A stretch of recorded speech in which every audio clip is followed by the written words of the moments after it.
నమస్తే. రాష్ట్రంలో హిడ్మా ఎన్కౌంటర్ అనేది సంచలనంగా మారుతూ ఉంది. సో ఏది చూసుకుంటే గత కొన్ని రోజులుగా ఆపరేషన్ కగార్ పేరిట మావోయిస్టులందరినీ వరుసగా ఏరేస్తూ ఉంది కేంద్ర ప్రభుత్వం. సో మరి దీనికి సంబంధించి మావోయిస్ట్ భావజాలం ఉన్న వ్యక్తులందరూ కూడా దీన్ని తీవ్రంగా ఖండిస్తూ ఉన్నారు. సో దీనిపై మనతో పాటు మాట్లాడడానికి ప్రొఫెసర్ రియాజ్ గారు, అదేవిధంగా రాష్ట్ర గ్రంథాలయ చైర్మన్ రియాజ్ గారు అయితే మనతో పాటు ఉన్నారు. సార్ నమస్తే. సో మరి హిడ్మా ఎన్కౌంటర్ అనేది రాష్ట్రంలో చాలా సంచలనంగా మారుతూ ఉంది. సో ఎట్లా చూడవచ్చు, మరి వరుసగా మావోయిస్టులందరినీ కూడా చంపేస్తూ ఉన్నారు ఎన్కౌంటర్లలో, ఏంటి దీనిపై మీ స్పందన ఏంటి? ప్రజాస్వామ్యాన్ని ప్రేమించే వాళ్ళు మనుషుల ప్రాణాలకు విలువనిస్తారు. భారత రాజ్యాంగం ఆర్టికల్ 21 క్లియర్గా చెప్తున్న విషయం ఏంటంటే, ఈ దేశంలో మన దేశంలో పుట్టిన ప్రతి వారు బ్రతికే అవకాశాన్ని ఇవ్వాలని భారత రాజ్యాంగం చెప్తుంది. బ్రతికే అవకాశాన్ని ఇవ్వడం రాజ్యాంగ ధర్మం, మానవ ధర్మం, నాగరికత ధర్మం, అట్లాగే మానవ విలువల యొక్క పరిపక్వతకు నిదర్శనం. కానీ ఒక డెడ్ లైన్ పెట్టి, ఒక గీత గీసి, ఒక టైం పెట్టి, ఈ టైం లోపల మీరు మా దగ్గర రాకుండా చంపేస్తామని చెప్పడం అనేది అది వేటవుతుంది తప్ప అది ప్రజాస్వామ్యం కాదు. వేటాడి వెంటాడి చిత్రహింసలు పెట్టి చంపడం అనేది ఎవరైనా వ్యతిరేకిస్తూ ఉంటాం. ఇప్పుడు ఎక్కడ చూసినా కూడా హిడ్మా హిడ్మా హిడ్మా పేరు వర్ధిల్తూ ఉంది.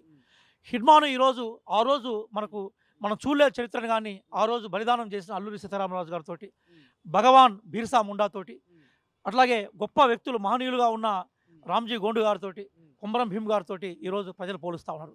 నువ్వు సోషల్ మీడియా ఓపెన్ చేసినా, ప్రజలతో మాట్లాడినా కూడా హిడ్మాను ఆ స్థాయిలోకి తీసుకెళ్ళి ప్రజలు ఆరాధిస్తూ ఉన్నారు. ఎందుకంటే హిడ్మా లేదా నక్సలైట్ ఉద్యమం కొన్ని ప్రశ్నలు లేవనెత్తింది.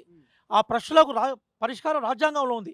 దున్నేవాడికి భూమి, మనం భూ సంస్కరణలు తీసుకొచ్చే అవకాశం ఉంది. అందరికీ ఉపాధి కల్పించాలి. అట్లాగే అది భారత రాజ్యాంగంలో ఆర్టికల్ 46 బలహీనలకు రక్షణ కల్పించాలని చెప్తా ఉంది.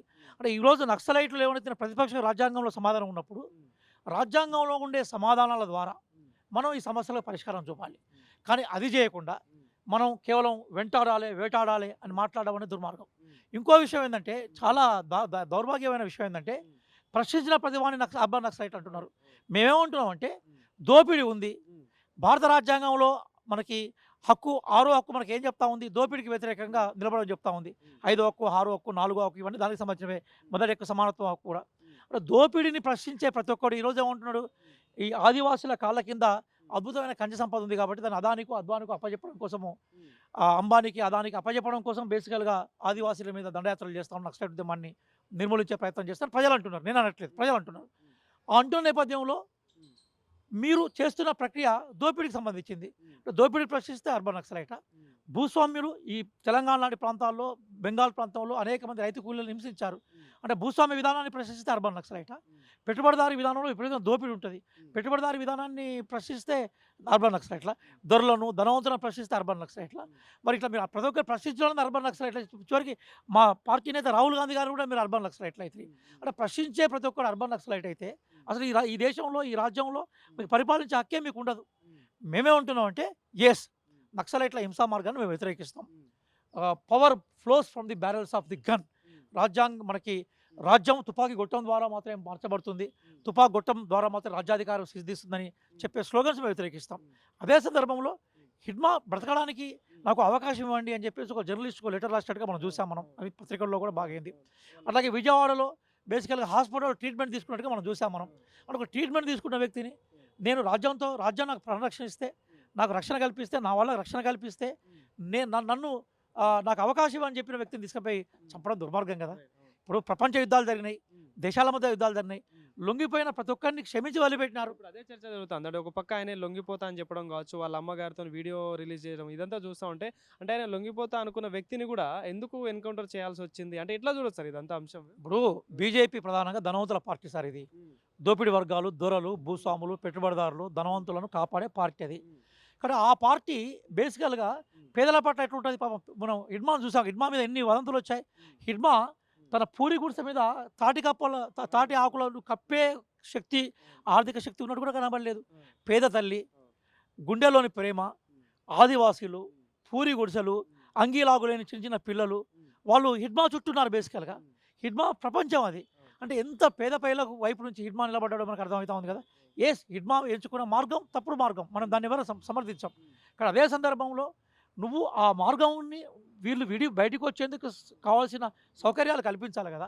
అవేమీ కల్పించకుండా కేవలం హింస ద్వారా మాత్రమే మనం చంపడం ద్వారా మాత్రమే అది ఒక డెడ్ లైన్ పెట్టి గమత ఏంటంటే అమిత్ షా గారు చెప్తే ఈ బండి సంజయ్ దాన్ని సపోర్ట్ చేస్తున్నాడు. అరే బండి సంజయ్ ఇంకా దారుణం సార్, 2 నెలలు ఉన్నది 3 నెలలు ఉన్నది, ఏదో ఎగ్జామ్ డేట్ వచ్చినట్టుగా. మొన్న కూడా మాట్లాడుతూ ఉన్నారు, సో ఎవరైతే మావోయిస్టులు అందరికి సపోర్ట్ చేస్తున్నారు వాళ్ళందరూ అర్బన్ నక్సలైట్ కింద చెప్తా ఉన్నారు దానికి సంబంధించి. అదేవిధంగా పలానా డేట్ వరకు కూడా లేకుండా చేస్తామని చెప్పేసి మాట్లాడుతారు కేంద్ర మంత్రి స్థాయిలో ఉన్నారు. ఎట్లా చూడొచ్చు? బండి సంజయ్ ఏదో ఎగ్జామ్ డేట్ వచ్చినట్టుగా ఇంకా 2 నెలలు ఉంది 3 నెలలు ఉంది అని అలర్ట్ చేస్తున్నాడు. అది రైట్ కాదు. ఆయన కరీంనగర్ జిల్లాలోనే నక్సలైట్ ఉద్యమానికి సంబంధించిన మూలాలు ఉన్నాయి. అక్కడ భూస్వామ్యతనం ఉంది, పెట్టుబడిదారుతనం ఉంది. అక్కడ భూస్వామ్య విధానానికి వ్యతిరేకంగా నక్సలైట్లు పోరాడారు కాబట్టి ఈరోజు డెమోక్రటిక్ ఎలక్షన్స్ జరుగుతున్నాయి. బండి సంజయ్ లాంటి వాళ్ళు ఎంపీలు అయినారు. విజ్ఞత కోల్పోవద్దు మనిషి అంటే వాడు. ఒకవేళ బండి సంజయ్ మామూలు సామాజిక వర్గం నుంచి ఎంపీ స్థాయి వరకు 2 సార్లు గెలిచినంటే అట్లా గెలిచడానికి సంబంధించిన వాతావరణం ఏర్పాటు చేయడంలో నక్సలైట్ కృషి కూడా ఉంది, మనం కాదని. కాబట్టి నక్సలైట్ ఉద్యమం బేసికల్గా అనేక రకాల మౌలిక ప్రశ్నలు లేవనెత్తింది. వాటి సమాధానాలు వెతుక్కోవాలి, రాజ్యాంగబద్ధమైన పరిష్కారాలు ఇవ్వాలి. కాబట్టి అట్లా మనం చూడాలి తప్ప వాళ్ళని చంపడం ద్వారా మాత్రమే పరిష్కారం చెప్తామని దొరకబట్టి వేటాడి జంతువులను చంపినట్టుగా చంపడం అనేది దుర్మార్గం. అంటే ఒక పక్క వాళ్ళందరూ శాంతి చర్చలు కూడా మేము సిద్ధమని గతంలో వాళ్ళు చెప్పడం కూడా జరిగింది.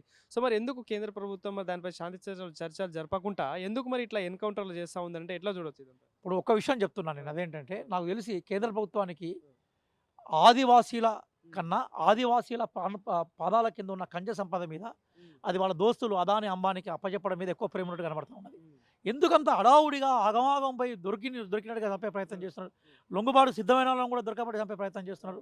కాబట్టి ఎందుకో ఆ ఖనిజ సంపదను, ఆ సహ సంపదను బేసికల్గా వీళ్ళు ఏమనుకుంటారంటే దాన్ని ధనవంతులకు లేదా ఇప్పుడు మన దేశంలో ఎక్కడ ఏ కొత్త పరిశ్రమ వచ్చినా అది ఆదానికే పోతుంది.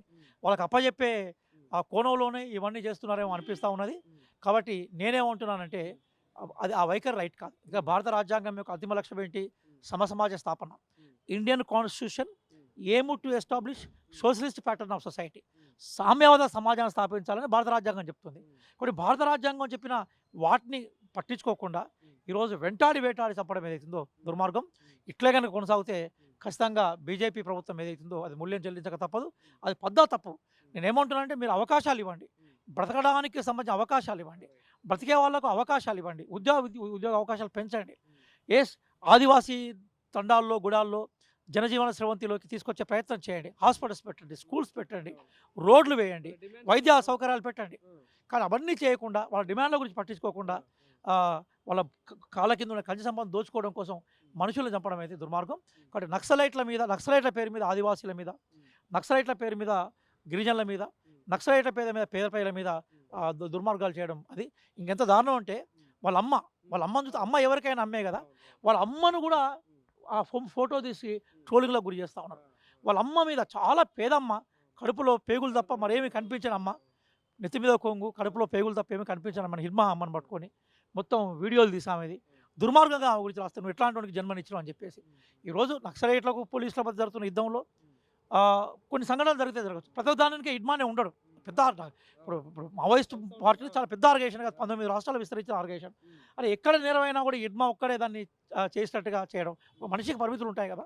దుర్మార్గుడిగా చిత్రీకరించే ప్రయత్నం చేసిన కొద్దీ బాల్ను ఇసిరేస్తే ఎంత వేగంగా వెనక్కి వస్తుందో ఈరోజు బీజేపీ పరిస్థితి ఏంటంటే హిడ్మాన్ మీద ఎంత వాళ్ళు భౌతికంగా లేదా మీడియా ద్వారా ఎంత అటాక్ చేసినా కూడా హిడ్మా మరింత ఆకాశానికి ఎదిగే అవకాశం ఉంటుంది. మనం కోరుకుందాం హిడ్మా లాంటి వాళ్ళు నక్సలైట్ ఉద్యమం అయిపోకుండా భవిష్యత్తులో ఆదివాసీ గుడాలు తండాలు బాగుపడాలని కోరుకుందాం. కానీ హింస ద్వారా మాత్రం ఆ ఉద్యమాన్ని అణచివేయడం సాధ్యం కాదు. ఒకవేళ మావోయిస్టులను మీరు అట్లా అణచేయాలనుకుంటే అది ఇంకో రూపంలో వస్తుంది. ఇప్పుడు మనందరం కలిసి చేయాల్సింది ఏంటంటే రాజ్యాంగపరంగా నక్సలైట్ లేవనెత్తిన ప్రశ్నలకు ఏ రకంగా సమాధానాలు ఇవ్వాలనే విషయం మీదే ఫోకస్ చేయడం మంచిది అనేది నా అభిప్రాయం. Thank you sir.